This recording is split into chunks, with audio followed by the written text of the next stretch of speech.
नुआ रेल प्रकल्प घोषणा नहीं प्रतिक्रिया रखी बीजेडी। रेलबाई क्षेत्र में राज्य में नुआ प्रकल्प आरंभ होना घोषणा होता रेल प्रकल्प 7 वर्ष तले बजेट्रे घोषणा होता बीजेडी मुखपात्र लेनिन महांती। केउ उद्देश्य रे नुआ प्रकल्प घोषणा कले तार सूचना नहीं। गुणुपुर थेरुवाली रेल प्रकल्पर 7 वर्ष तले बजेट आलोकेशन होता 7 वर्षर बजेट प्रस्ताव को एबे नुआ प्रकल्प घोषणा करुछंती। सेपरि 4टी रेल लाइन माल परिवहन पर कहुँ सुचिंतित भाव कर रत्नगर्भा ओडिशारू खनिज संपद लुट पर यह नुआ रेल लाइन घोषणा होता अभियोग कर लेनिन महांती। कांग्रेस भी नुआ रेल प्रकल्प घोषणा पछर रहस्य नहीं प्रश्न उठाई।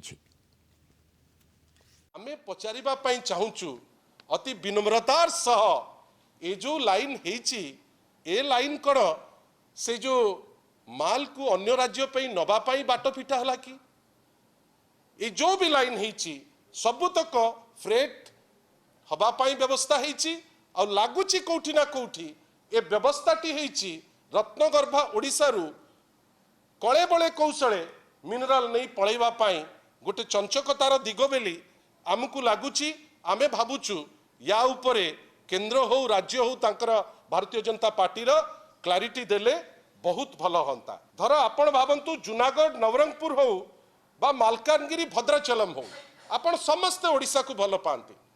आपण भावंतु तो भद्राचलम कौन पाई गोपालपुर पोर्ट कहीं नुहे आपणकर गोपालपुर पोर्ट अच्छी आपण सेठिकी कनेक्टिविटी नेले नहीं किंतु आपण कनेक्टिविटी कोठिकी नेले ना भद्राचलम।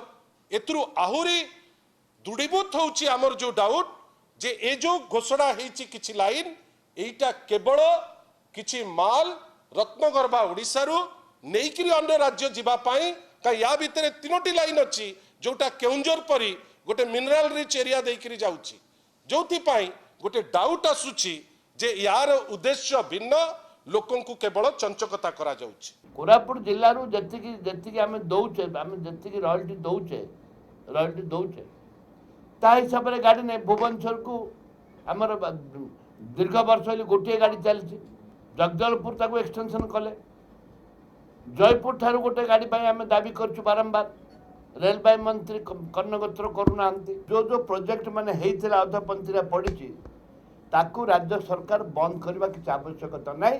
तदंत करंतु जो प्रोजेक्ट जाक अवहेला होइछि बोली आपण दाबी करुथिले से प्रोजेक्ट आरंभ करंतु।